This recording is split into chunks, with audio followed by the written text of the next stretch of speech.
अस्सलाम वालेकुम सर। जी वालेकुम सर अस्सलाम। थैंक यू वेरी मच कि आपने आज अभी तफ्तीश की है पिंड सवीका का जो इशू है, वहाँ पे जो गुज़श्ता 2 दिन पहले वहाँ पे इशू हुआ, तो इसके हवाले से इंक्वायरी कंप्लीट हो चुकी है। तो मैं आपका पॉइंट ऑफ व्यू जानना चाहूँगा कि उस पर आपने दोनों पार्टीज़ को सुना है और उस पर वहाँ पे जो इशू अमन व अमान के हवाले से प्रॉब्लम्स बनी और ऐसी मुतअद्दिद जगहों पे होती है, तो इसके हवाले से आप क्या कहेंगे हमारे नाजरीन को? इस हवाले से थोड़ा सा अच्छा, आपके। इसमें जो है मैंने दोनों पार्टियों का मौक़िफ़ बड़ी तफसील से सुना है। इसमें पहली बात तो ये है कि वहाँ पे जो कानून के मुताबिक अगर दोनों पार्टीज़ अपना अपना काम करेंगी तो ठीक है, वो दोनों का राइट है।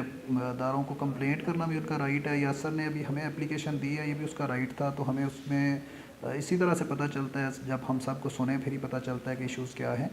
तो वहाँ पे यासर का मौक़िफ़ ये है कि वो कोई जगह उसने ख़रीदी हुई है जिसके उसने पैसे दे के बाकायदा वहाँ पे जो है वो अपना डेरा बनाया हुआ है।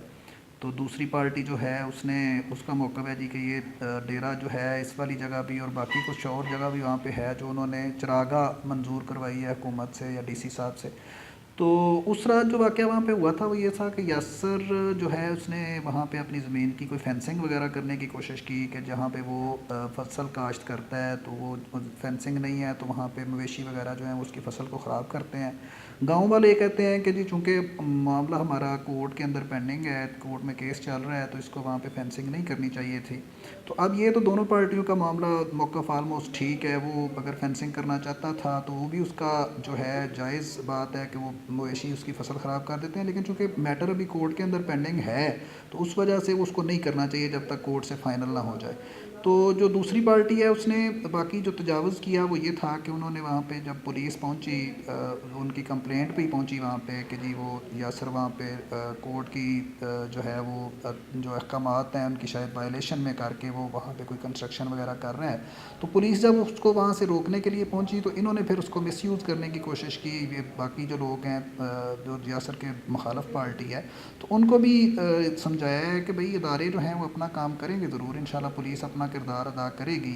जब तक कोर्ट में पेंडिंग है केस, दोनों पार्टियों को कोर्ट के फैसले का ही इंतज़ार करना चाहिए। लेकिन गाँव वालों को भी ये बिल्कुल नहीं चाहिए कि वहाँ पे वो इकट्ठे होकर कोई इस तरह का तमाशा करें या कोई सीन करें या किसी चीज़ को, कोई प्रॉपर्टी को या किसी बंदे को कोई नुकसान पहुँचाएँ। उनको भी समझा दिया है कि वो जो बार बार कहते हैं जी कि गाँव वाले मुश्तिल हो जाते हैं, तो उनको बताया है कि आइंदा कोई मुश्तिल होगा या कोई कानून हाथ में लेने की कोशिश करेगा तो उसको भी इंशाल्लाह हम उस मुताबिक कानून उसके ख़िलाफ़ भी कार्रवाई करेंगे।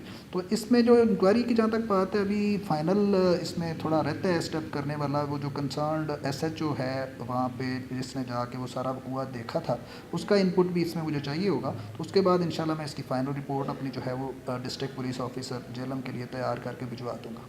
Thank you. Thank you very much sir.